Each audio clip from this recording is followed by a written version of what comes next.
तारक मेहता का उल्टा चश्मा एपिसोड नंबर 38-71 तारीख 8 सितंबर। भिड़े भाई इच्छा पूर्ति मटकी ले जाने के लिए तैयार होते हैं और माधवी भाभी को आवाज़ देते हैं कि जल्दी तैयार हो, हमें ये मटकी लेके जाना है और धीरे धीरे जाना है। यदि इस मटकी को कुछ हो गया तो फिर तकलीफ हो जाएगी। तभी माधवी भाभी बाहर आती है और एक बॉक्स लेके आती है, कहती है कुछ भी नहीं होगा, इस बॉक्स में लेके जाएंगे। तो भिड़े भाई कहते हैं ये तुमने बहुत अच्छा काम किया, धन्यवाद, शुक्रिया। भिड़े भाई जाने को होते हैं तो माधवी भाभी कहती है मेरी एक इच्छा है आपसे कुछ बात करने की, एक बात कहनी है। भिड़े भाई कहते हैं मुझे मालूम है तुम्हें क्या कहना है, तुम ये चाहती हो ना कि ये मटकी हम फोड़े। माधवी भाभी कहती है कि मेरी ये इच्छा नहीं, ये इच्छा थी लेकिन अभी इच्छा है कि मैं चाहती हूँ कि ये मटकी अपने पोपट भाऊजी फोड़े। भिड़े भाई कहते हैं वाह माधवी तुमने ये बहुत अच्छी बात कही, सच कहूँ तो मेरे दिमाग में भी यही बात चल रही थी कि ये मटकी पोपट लाली फोड़े, क्योंकि उसकी भी एक ख्वाहिश है ना कि शादी हो जाए, तो हो सकता है कि इस बहाने उसकी शादी भी हो जाए। माधवी भाभी कहते हैं हाँ सही बोल रहे हैं आप। गोकुल धाम के अन्य सदस्य भी जब पाउंड से गुजर रहे थे तो वो लोग यही सोच रहे थे कि ये मौका हम लोग को मिल जाए तो अच्छा होगा। क्लब हाउस में सभी आपस में फुसफुसा रहे होते हैं कि ये मौका हमें मिल जाए, ये हमें मौका मिल जाए, ऐसा सभी बात कर रहे थे। तभी हाथी भाई कहते हैं कि मैं क्या कह रहा हूँ कि ये क्यों नहीं हम लोग मीटिंग शुरू कर दें। तभी सोडी भाई बोलते हैं कि हाथी भाई मीटिंग कैसे शुरू करेंगे, अभी तो भीड़ू भी आया नहीं है, मतलब भीड़े भी नहीं आया है, वो आएगा तभी तो मीटिंग चालू होगा ना। फिर पोपटलाल बोलते हैं बोलो, मेरे को बोला कि टाइम से आ जाना 8:30 बजे और खुद का ही ठिकाना नहीं है। फिर जेठालाल कहते हैं कि हाँ सच्ची बात है, मैं कभी बाई चांस 30 सेकंड भी लेट हो जाऊँ ना तो इतनी मुझे सुना देता है कि जिसकी कोई हद नहीं। अय्यर भाई कहते हैं हाँ चलो आज है, तुम बच गए इस बात से। जेठा भाई कहते हैं आज बच गए का मतलब क्या है, ये बात बढ़ जाती, उससे पहले चाचा जी इशारा कर देते और बात को रुकवा देते हैं। फिर पोपट भाई कहते हैं कि सुनिए मैं जो बोल रहा हूँ ध्यान से सुनिए। अभी आत्माराम तुकाराम भिड़े गोकुलधाम सोसाइटी का एकमाव्य सेक्रेटरी के अनुपस्थिति में मैं एकमाव्य पत्रकार श्री पोपटलाल ये ऐलान करता हूँ कि ये मीटिंग अब शुरू की जाती है।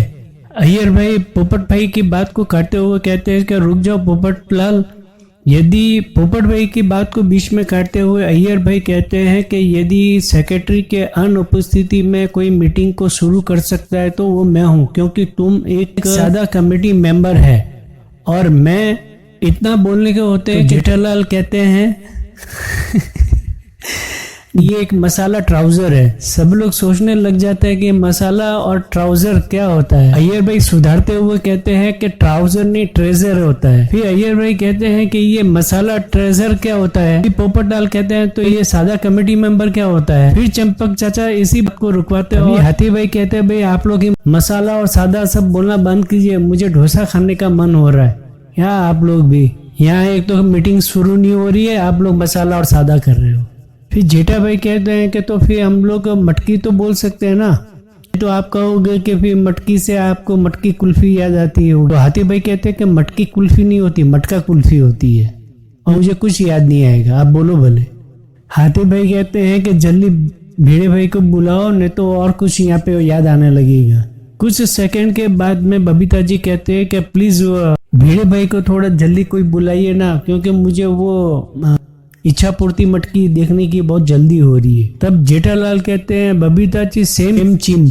सभी लोग सोचने लगते हैं कि ये सेम चिम क्या होता है, नया शब्द सुना है। अय्यर भाई कहते हैं कि क्या बोला अभी तुम। जेठा भाई कहते हैं नहीं मेरा कहने का मतलब है जो बबीता जी ने बोला ना वो सेम चीज मुझे भी देखनी है, मतलब मटकी देखनी है। अय्यर भाई कहते हैं कि उसको सेम चिम नहीं बोलते हैं, सेम पिंच बोलते हैं। अय्यर भाई कहते हैं कि ये इच्छा पूर्ति मटकी तो मुझे भी देखनी है, बहुत जल्दी हो रही है देखने की।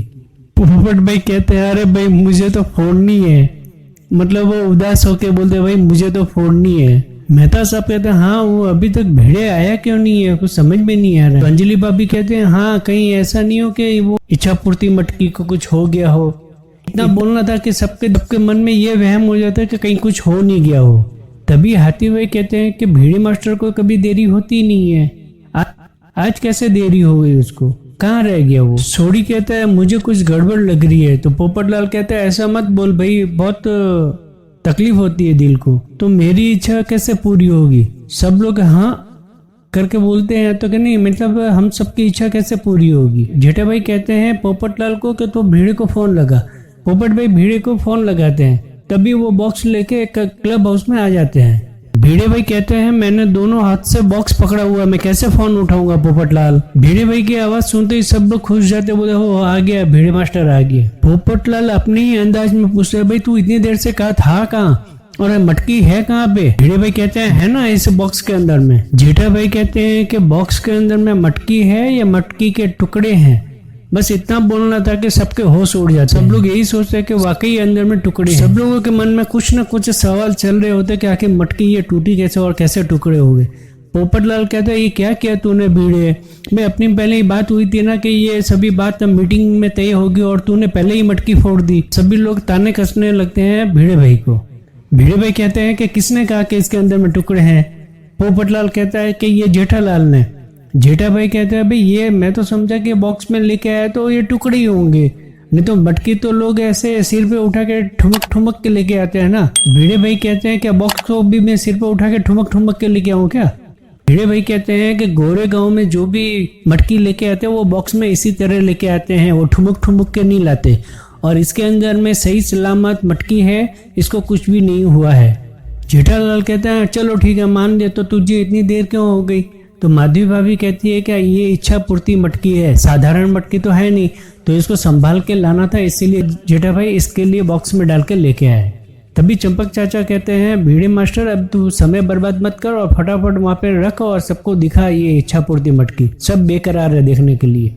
जैसे ही भिड़े भाई मटकी लेके टेबल के पास में आते हैं तो जेठालाल एक अपना ही अंदाज का गीत गाते हैं, जय मटकी जय मटकी जय मटकी, और पोपटलाल फिर जयकारा बुलवाते हैं, बोलो इच्छा पूर्ति मटकी की जय। भिड़े भाई जैसे ही बॉक्स को खोलने की तैयारी करते हैं तो सब लोग एक साथ में जमा हो जाते हैं। तो भिड़े भाई वापस बॉक्स बंद करके कहते हैं इस तरीके से कोई भी नहीं आएगा, सब लाइन में आएंगे, क्योंकि एक साथ में कोई आके देखेगा तो मटकी को कुछ हो गया तो फिर तकलीफ हो जाएगी। सभी लोग लाइन में आएंगे और महिला पहले आएगी। जेठा भाई कहते हैं हाँ बराबर है, सभी लाइन में आ जाओ। सभी लोग लाइन से बराबर खड़े हो रहे थे तो पोपटलाल बीच में घुस रहे थे, तो जेठालाल भड़क जाते हैं और कहते हैं अरे पोपटलाल तेरे को समझ में नहीं आता, सब लोग बोल रहे लाइन में खड़ा रहने के लिए। जब पोपटलाल पीछे की तरफ चले जाते हैं तो चाचा जी कहते हैं ये पोपट भी है ना जरा भी सुधरेगा नहीं। जेठा भाई कहते हैं जब कमेटी मेंबर ही ऐसा करेगा तो आम जनता क्या करेगी। भिड़े भाई कहते हैं सभी लाइन में आ गए, तो जेठालाल बोलते हैं हाँ सभी लाइन में आ गए, अभी तुम दरवाजा खोलो, मतलब बॉक्स खोलो और सबको दिखाओ। भिड़े भाई कहते हैं हाँ अभी एक एक करके आके देखो। सबसे पहले आते हैं अंजलि भाभी, वो जैसे ही हाथ लगाने को होती है तो भिड़े भाई कहते हैं अंजलि भाभी प्लीज हाथ मत लगाइए, दूर से देखिए प्लीज। अंजलि भाभी दर्शन करके जाती है तो बबीता जी एक इशारा करती है भिड़े भाई को कि मैं थोड़ा सा हाथ लगा के देखती हूँ मटकी को, फिर वो हाथ लगाती है और दर्शन करके आगे निकल जाती है। ऐसे करके एक एक करके सभी दर्शन करते हैं। सभी लोग लाइन से आके देख रहे होते हैं और भिड़े भाई और माधवी भाभी कुछ बात कर रहे होते हैं, तो अचानक सोड़ी आके मटकी को उठाता है और एक एक करके पास करने लगता है। भिड़े भाई एकदम गुस्सा हो जाते हैं। मटकी कम से कम 10 लोगों के पास पहुंच जाती है, लेकिन भिड़े भाई फिर जाके वापस मटकी खींच के लेके आ जाते हैं और रखते हैं बॉक्स के अंदर में। पीछे पीछे पोपटलाल दौड़ के आते हैं और कहते हैं देखिए सभी ने हाथ में लेके देख लिया, मैंने नहीं देखा। तो जेठालाल कहते हैं देखो वापस लाइन तोड़ के आ गए यहाँ पे। पोपटलाल एकदम लाल पीले हो जाते हैं, कहते हैं सबने हाथ में लेके देखा है और मैं पीछे से आया तो मुझे मना करे, ये क्या बात हुई। फिर भिड़े भाई आगे आते हैं और कहते हैं भाई सब लोग आराम से बैठ जाओ, सब अभी देख लिया हो गया, चलो मैं दिखा देता हूँ बाद में। फिर भिड़े भाई सभी को कहते हैं कि बैठ जाओ, उसके बाद अभी दूसरे आगे बात करेंगे क्या करना है। तो सभी लोग बैठने की तैयारी करते हैं, तो एक कुर्सी खाली रहती है। भिड़े भाई पूछते हैं जेठालाल से भाई तू इधर बैठा है तो वो किधर है और मैं कहाँ बैठूंगा। तो जेठा भाई कहते हैं भाई तुम यहाँ पे आके बैठ जाओ। अचानक देखते हैं वो पीछे भिड़े भाई के पोपट भाई वहां से मटकी लेके हाथ में लेके देख रहे होते हैं। भिड़े भाई गुस्सा हो जाते हैं और जोर से चिल्ला के बोलते हैं पोपटलाल क्या कर रहा है तुम। पोपटलाल भिड़े भाई की आवाज सुनते मटकी को टेबल पे रख के छोड़ के भाग जाते हैं। मटकी डामाडोल होने लगती है, सबके दिल मतलब समझो हाथ में आ गया हो, ऐसे सब चिल्लाने लगते हैं। मान लो कि सबके चेहरे से रंग उड़ गया हो, सब एकदम आश्चर्य हो जाते हैं ये कैसे पोपटलाल ने मटकी रखी। लगभग मटकी समझो टेबल के किनारे तक आ जाती है। इच्छा पूर्ति मटकी इस तरह डोल रही थी, मान लो कि अब उसकी कोई उम्मीद नहीं थी कि वो रुक जाए, क्योंकि सभी लोग वहीं से बैठे बैठे और खड़े खड़े देख रहे थे, लेकिन कोई आगे नहीं आ रहा। मटकी इस हद तक किनारे पे आ गई थी कि मान लो अब तो गई वो। तभी टप्पू एकदम टेबल के नीचे से स्लिप होके फिसल के एकदम आगे की तरफ आता है और मटकी को गिरते हुए हाथ में लेके बचा लेता है। जैसे ही टप्पू मटकी को पकड़ लेता है, सबकी जान में जान आ जाती है, सब लोग बहुत खुश हो जाते हैं। ये वीडियो यहीं पे होता है ख़त्म। अपडेट रहने के लिए मेरे इस चैनल को लाइक करें, शेयर करें, और यदि आप नए हैं तो सब्सक्राइब करें और बेल आइकॉन बटन को क्लिक करें और पाए सबसे पहले नोटिफिकेशन। धन्यवाद।